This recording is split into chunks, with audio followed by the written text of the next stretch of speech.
I threw a 5th anniversary party to give my wife a special gift, a video of her kissing my brother in the kitchen, then leaving my father's bedroom at 1:42 a.m.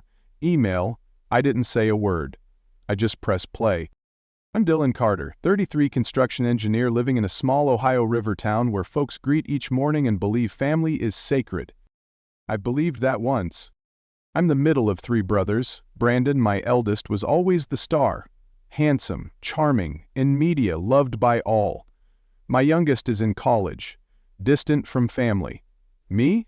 The steady worker, quiet, never a burden, always ready to help financially, the reliable one.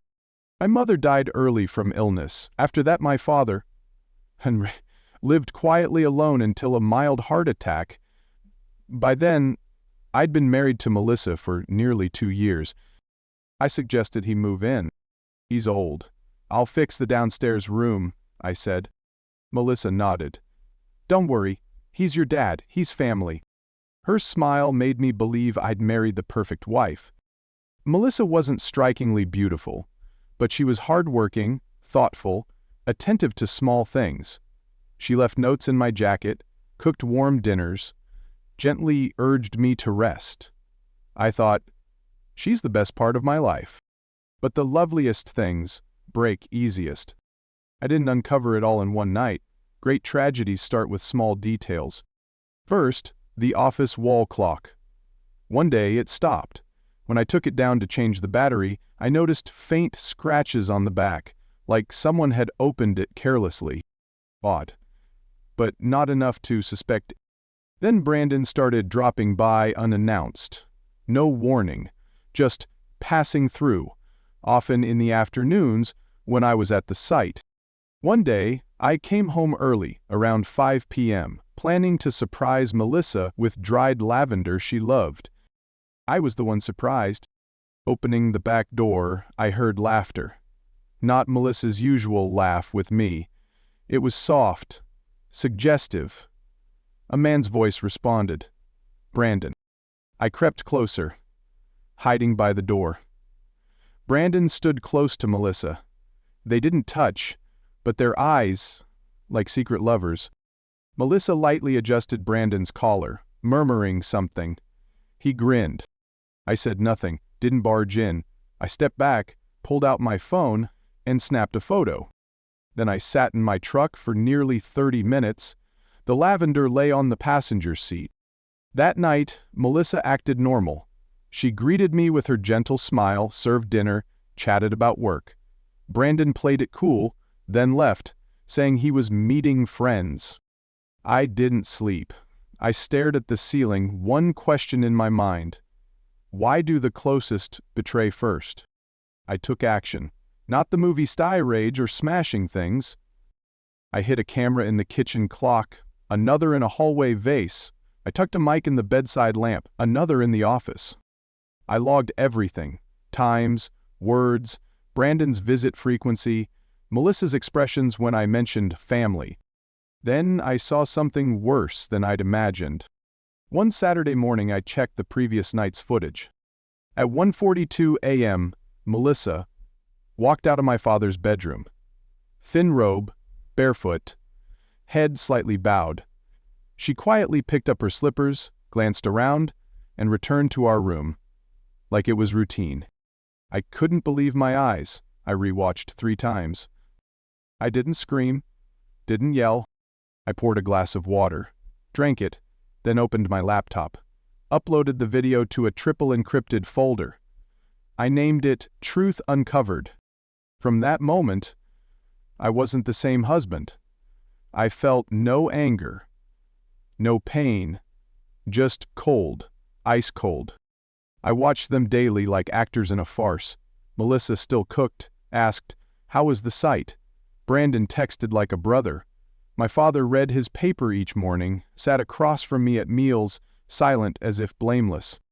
I gathered more evidence. Screenshots, conversations, recordings, each file time-stamped. No escape for them. I met a lawyer, an old college friend now in divorce law. She listened, paused, then said, "You've got enough to win clean. but to make them crumble, pick the right moment. I nodded.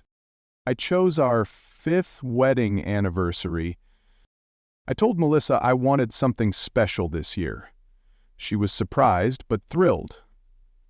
"You're changing," she said, leaning on my shoulder. I just smiled. I hosted the party at home, invited everyone, friends, colleagues, relatives, even Melissa's parents, and the teacher who witnessed our wedding. Everyone came. White and pink pastel lavender centered the long table. Soft music played, food and drinks abounded. A romantic, flawless scene.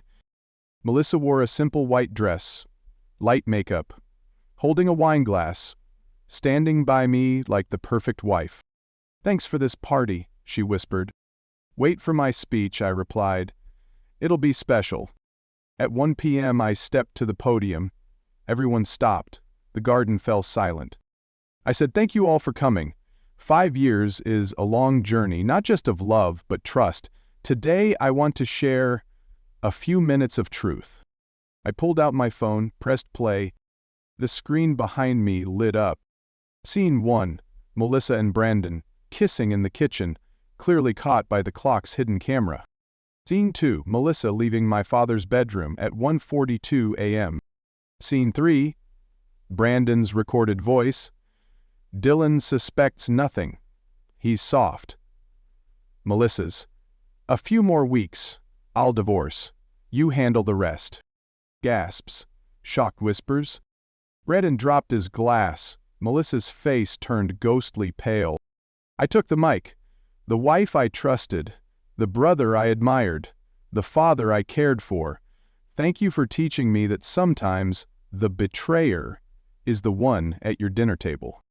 I bowed, set the mic down. No more words needed. I left behind the tears, excuses, confusion, pitying glances. I drove to a small, simple apartment I'd rented, the first place in months where I could sleep without guarding myself. 3 days later, I signed divorce papers. Melissa didn't fight. Brandon vanished from social media. I heard he was fired, divorced, lost custody. My father called. I answered. "Dylan, can you hear me out?" "No need. I've nothing left to hear. You made your choice." I hung up, deleted his number.